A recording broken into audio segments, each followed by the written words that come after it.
Bonjour à vous, Charline Bonneau, diététicienne spécialisée en micronutrition et en aide au changement. Je vais vous faire une petite série de vidéos comme ça avec des clés pour vous aider à rester motivé dans votre alimentation parce que l'été approche et que j'entends beaucoup de choses. J'aime beaucoup écouter les discussions comme ça à table, des fois avec des collègues, des fois avec des amis, voir comment les gens réagissent en fait par rapport à leur alimentation. Et ce que je constate, c'est qu'il y a vraiment ce côté de on approche l'été, donc les gens en fait se préparent psychologiquement quelque part à être dans le craquage alimentaire, à se laisser aller en fin de compte et puis se dire que de toute manière on reprendra ça à la rentrée. Donc moi ça m'inspire en fait ce genre de réflexion, ce genre de discours que je peux entendre tout simplement parce que là-dedans on comprend, on voit vraiment quel est le point de départ de tous ces comportements alimentaires qui vous sont en fait délétères, qui vont à l'encontre de ce qui est bon pour vous et de vos objectifs aussi, tout simplement parce que là-dedans on comprend qu'il y a une sorte d'effort qui est maintenu comme ça pendant un certain temps et puis des moments de récréation, mais vraiment qui sont marqués entre les deux. Et ça c'est assez typique finalement de ce qu'on projette sur l'alimentation et qui est à mon sens le gros point de départ de tous les troubles du comportement alimentaire, mais aussi de troubles de comportement alimentaire, de comportement alimentaire tout court qui vous desservent et contre lesquels vous luttez et qui vous font culpabiliser et qui finissent par atteindre votre image de vous-même. Donc là, je vais vous livrer quelques clés. La clé du jour, ça va être surtout de se libérer de cette culpabilité, de gérer cette culpabilité. Alors, déjà, est-ce qu'on peut avoir une alimentation qui va être parfaite, qui va être saine tout le temps et de temps en temps des écarts, voire le moins d'écarts possible? Est-ce que ça c'est possible? Eh bien tout simplement et évidemment que non.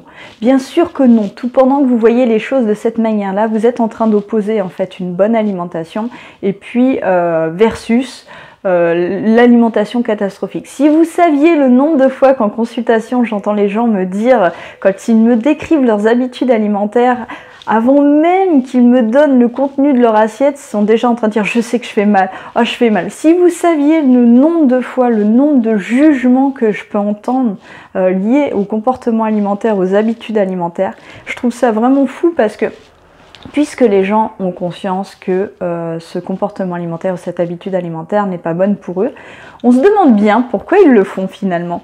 Et là-dedans, en fait, c'est vraiment, je pense, le point de départ de tout. À partir du moment où vous voyez les choses exactement de cette manière-là, ça ne va pas fonctionner. Tout simplement parce que vous allez rentrer dans la culpabilité. À partir du moment où on culpabilise, vous pouvez être sûr que c'est le piège mortel pour effondrer en fait tous ces efforts. D'ailleurs, je pense que vous avez tous entendu ces petites phrases du genre « Bon, puisque je me restreins toute l'année, pour une fois, je vais me faire plaisir ». Ça, c'est la première phrase que vous allez sortir, par exemple, en soirée.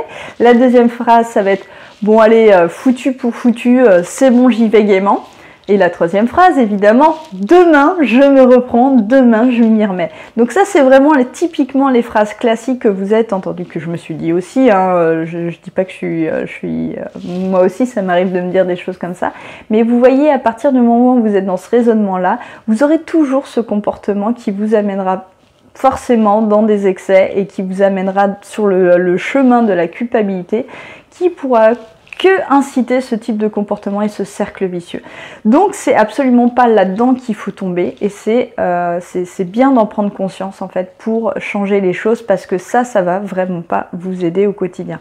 Ce qu'il faut comprendre, c'est qu'une alimentation saine, c'est évidemment une alimentation qui va vous apporter de l'énergie, qui va vous apporter, qui va soutenir, qui va vous permettre d'être en bonne santé, d'avoir la vitalité.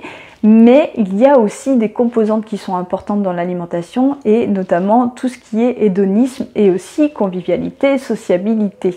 Donc ça veut dire quoi? Ça veut dire que globalement, majoritairement, votre alimentation doit vous apporter toutes ces caractéristiques-là, mais elle doit aussi intégrer toute cette partie plaisir et sociabilité. En fait, il suffit d'allier les deux et de vous rentrer une bonne fois pour toutes dans la tête que c'est quelque chose de tout à fait normal et c'est une alimentation saine et normale, équilibrée, que d'avoir de temps en temps des repas qui vont être un peu plus riches, qui vont être un peu plus gras, qui vont être un peu plus sucrés. C'est tout à fait normal. C'est le fait de culpabiliser qui va inciter, qui va en fait rajouter une couche quelque part sur ce surplus d'énergie. En fait, d'une part, mentalement, peut-être que ces aliments vous feront plus de mal parce que vous allez, en plus de ça, avoir une petite anxiété, une appréhension à l'idée de ce repas. Enfin, moi, je le constate vraiment chez mes patients qui appréhendent, qui me posent toujours des questions par rapport à ça. Et si j'ai un repas avec des amis?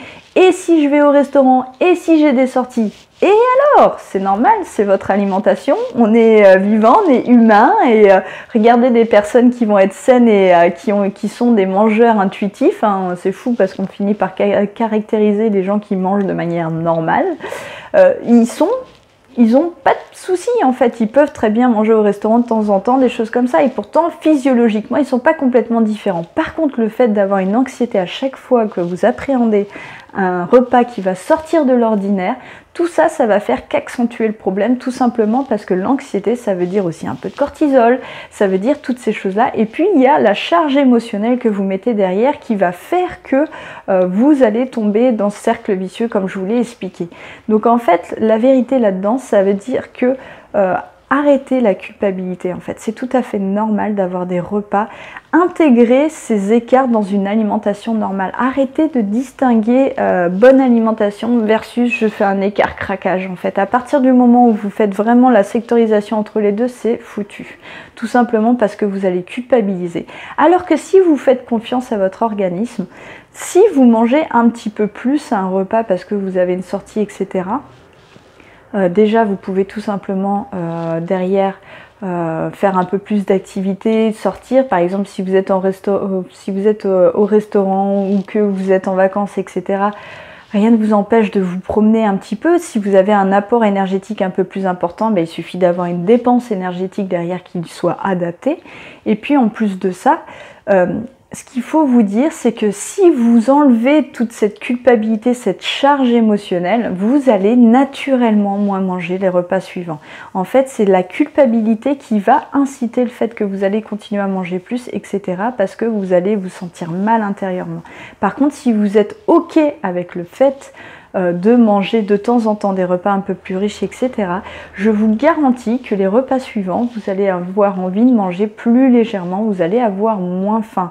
Donc peut-être manger moins de féculents, etc. sur le repas suivant. Écoutez vos sensations, vos besoins.